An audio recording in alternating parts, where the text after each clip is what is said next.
ఆదివాసీల అస్తిత్వ పతాక మేడారం జాతరను ఎన్నిసార్లు చూసినా అక్కడి ఆదివాసీ సంప్రదాయాలతో ఎన్నిసార్లు సహానుభూతి చెందినా తనివి తీరదు. ప్రతిసారి ఏదో ఒక విభిన్నత అనుభవంలోకి వచ్చి భావోద్వేగాన్ని కలిగిస్తుంది. తెలంగాణ నేల స్వభావానికి, సాంస్కృతిక వైభవ పరంపరకు మేడారం నిలువెత్తు ప్రతీకగా కనిపిస్తుంది.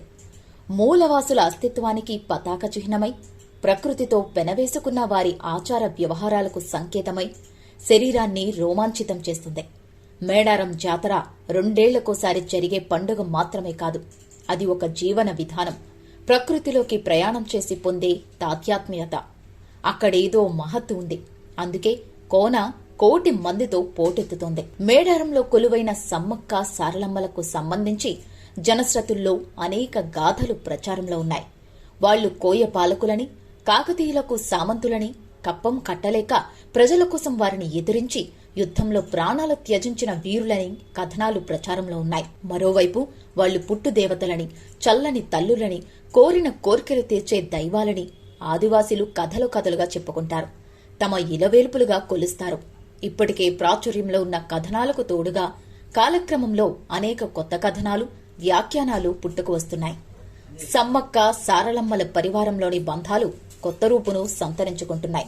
అయితే ఎన్ని ప్రచారాలు, భిన్న కథనాలు ఉన్నా సమ్మక్క సారలమ్మలు భక్తకోటి గుండెల్లో దైవాలుగా వెలుగొందుతున్నారు. కోరిన కోర్కెల్ని తీర్చే మహిమాన్విత శక్తులుగా, వీరత్వానికి ప్రతీకలుగా విరాజిల్లుతున్నారు. పోరాటాలకు, ఉద్యమాలకు స్ఫూర్తి ప్రదాతులుగా నిలుస్తున్నారు. అటవీ కుగ్రామమైన మేడారం మొన్నటి వరకు కనీసం గ్రామ పంచాయతీ కూడా కాదు. ఊరట్టం అనే పంచాయతీలో ఆవాస గ్రామం. పట్టుమని 1000 మంది జనాభా కూడా లేని ఓ మారుమూల పల్లె. కాని అక్కడ కొలువైన వనదేవతల మూలంగా ఆ పల్లె 2 ఏళ్లకోసారి కోటి మందిని తన పాదక్రాంతం చేసుకుంటుంది.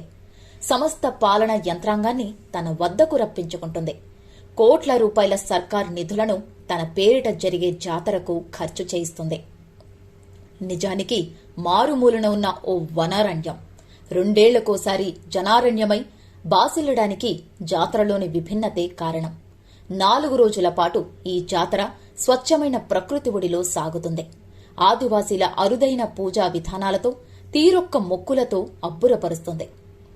గుడి ఉండదు, గోపురాలు ఉండవు, ధ్వజస్తంభం ఉండదు, ద్వారపాలకులు ఉండరు, అర్చకులుండరు, ఆర్జిత సేవలు ఉండవు.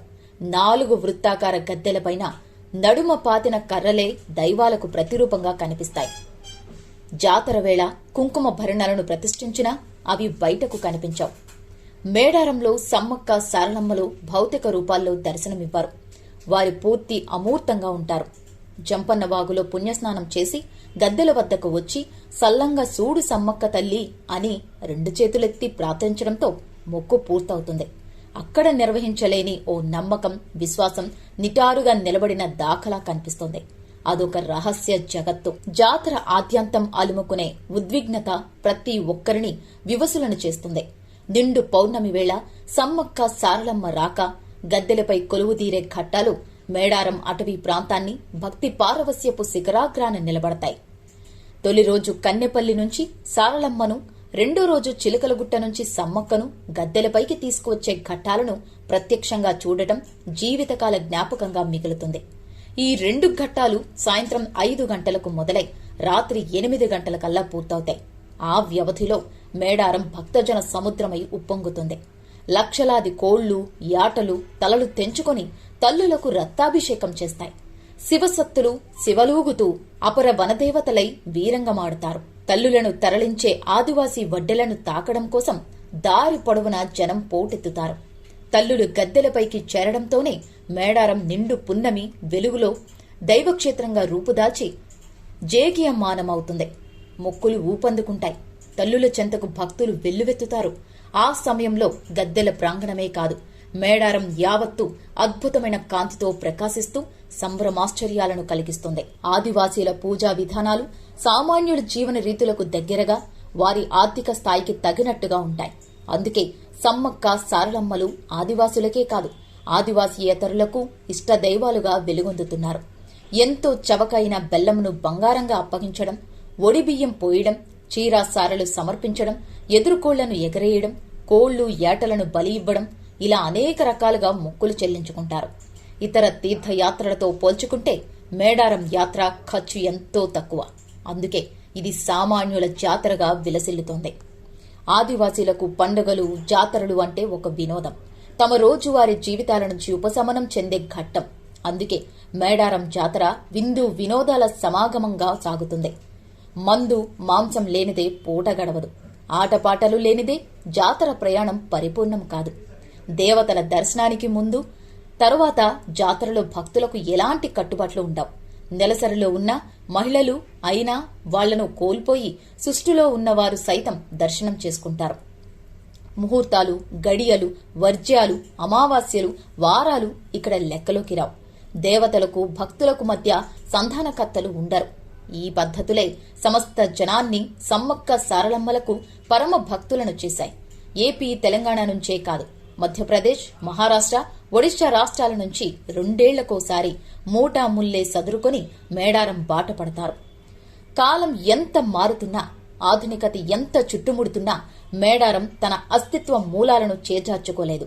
బ్రాహ్మణీయ విధానాలను చొప్పించే ప్రయత్నాలు జరిగినప్పుడల్లా ఆదివాసీలు వడిసెల రాళ్లలా ఎదురుదాడికి దిగిన సంఘటనలు ఎన్నో.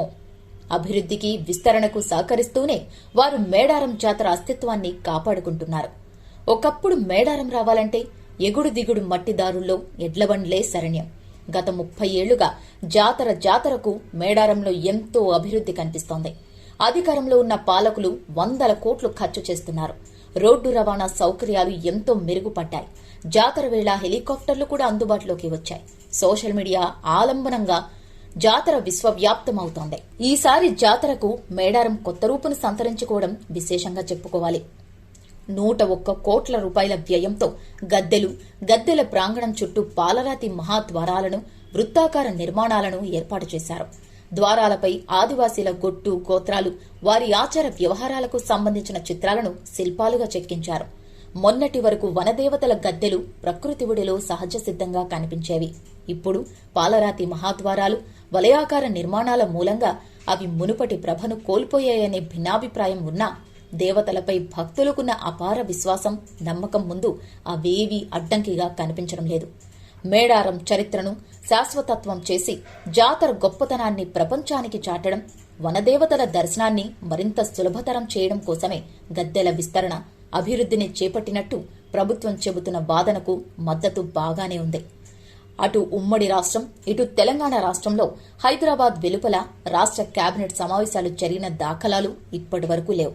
కానీ మేడారంలో చేపట్టిన అభివృద్ధి పనులకు గుర్తుగా మొట్టమొదటిసారిగా వనదేవతల చెంతన కేబినెట్ సమావేశం నిర్వహించి ప్రభుత్వం చరిత్ర సృష్టించింది. మేడారం పాలితులనే కాదు, పాలకులను కూడా కదిలించగల అపూర్వ క్షేత్రం. అందుకే భక్తకోటి సేవలో తరించేందుకు ప్రభుత్వ యంత్రాంగమంతా మేడారంలో మకాం వేస్తుంది. 4 రోజుల పాటు మారుమూల అడవిపల్లె మహానగరమై ప్రకాశిస్తుంది. నేటి నుంచి మేడారం సమ్మక్క సారలమ్మ జాతర.